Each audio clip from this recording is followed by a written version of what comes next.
Good evening and welcome to TR Physics, and today I'm going to talk about potential, and in particular I'm going to be talking about gravitational potential. Now I am going to talk about generic potential to try and get your head around this idea first, and then I'm going to introduce gravitational potential to you. So, potential is the ratio, it's a special letter given by a special thing given by the letter V, and you've probably seen this for electricity. But potential is the ratio between how much energy either the field is giving my object or I need to add to the object per unit of that property to remove it from the field. Okay? And the equation that we use for this is the energy divided by the property of the field. And that property, very specifically, it's an individual thing. These two objects, this board rubber and this pen, so this board rubber and this pen, at the moment, they are in the same place as this gravitational field. But the energy I needed to add to get them there is unique to each person or each object. Okay? So this here, the energy is the energy divided by the property. This is the object that's been affected by the field. Okay? Now this energy is either being supplied by or needed to be, so supplied by the field, or needed to be added to remove the object to infinity. So this idea that the field is either going to do the work for me, and that's repulsion. So if I got two magnets and I put them north to north, they would repel each other.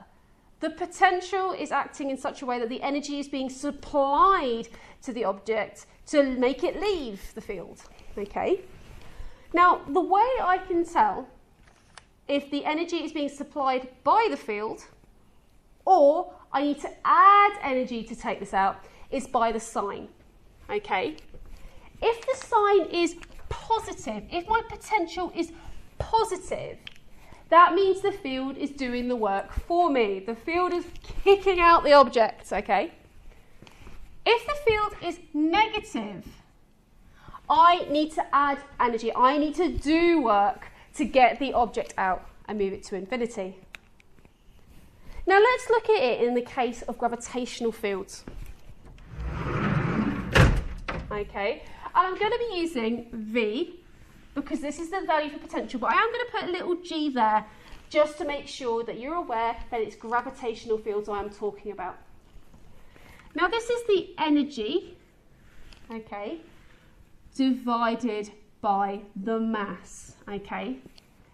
And since all fields, all gravitational fields are attractive, which means that technically these two objects are attracted to each other, to remove them from the field, I'm actually going to have to add some energy. So there is a negative sign here. And this is because work needs to be done to remove to infinity. Because if you think about it, fields technically work on till infinity. They don't just stop, they keep going. Now, work done, the formula for work done is force times distance. Okay?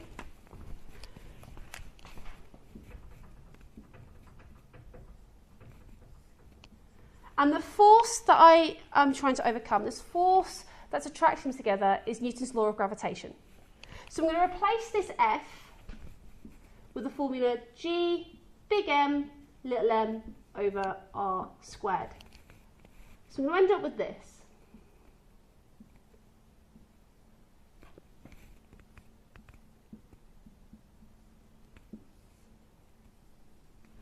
Okay, and I'm going to talk about things that cancel. So of course these m's cancel. And this is important because the potential of a field is only reliant solely on that field's properties. So the Earth's field, okay, the Earth's field that I am in, I can work out all right, I can work out the potential that I have at that field. So I'm going to just put that in here. Now, distance for work done is in the direction that the force is acting.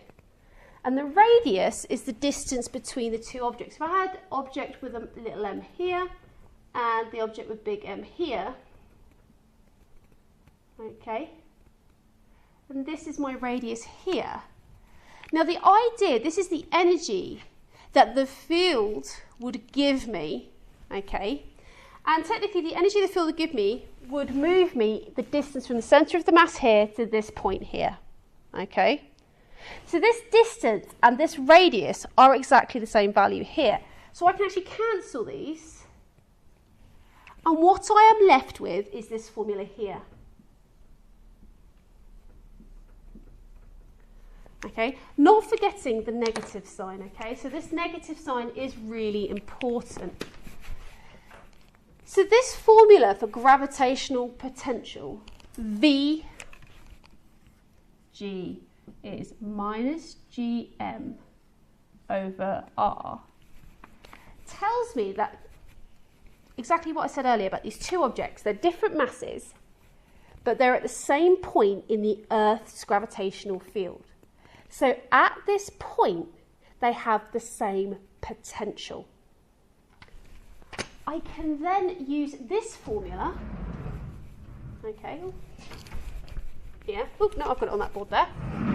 This formula here, that the potential is the energy supplied or needed to go, divided by mass. And notice this is the little m, this is the mass of the actual individual object. So what's that saying here? And it makes sense, that these two objects here, they have different masses, and to move them from this position to this position here. So let's give some hypotheticals. This has 10 joules per kilogram, and up here, okay, I have 5 joules per kilogram. They have the same potential, but the amount of energy I needed to move this one to this position and the amount of energy I needed to move to this one to this position is different. It's unique to the individual object. Let me explain. Let's say I had this here, and at here my potential is 10 or minus 10 joules per kilogram.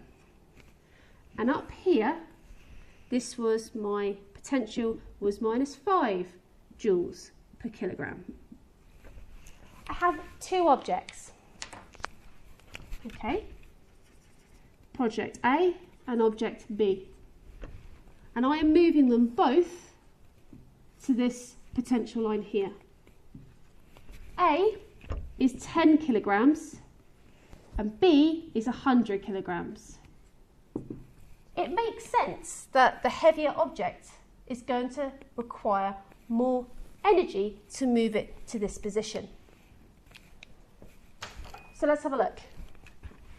To move me to this position, I have a change of potential of 5, plus 5 joules per kilogram. And if I use this formula here, that any potential is the energy that I need to add, okay, or needs to be supplied, divided by the mass. And this mass here is the object affected by the field. And these are the things being affected by the field. So Vg equals over mass. So energy is, which means that for the 10 kilogram, my energy would be 5 times 10, 50 joules. And for my 100 kilogram, it can be 5 times 100, which is 500 joules. So to get these two objects from the same place to higher, they have gone through the same potential, but they have gained different amounts of GPE.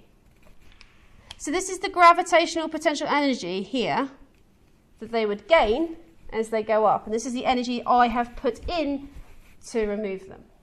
Okay, so this is important. Potential in a field is a property of the field you are in. So at the moment, I'm in the Earth's gravitational field.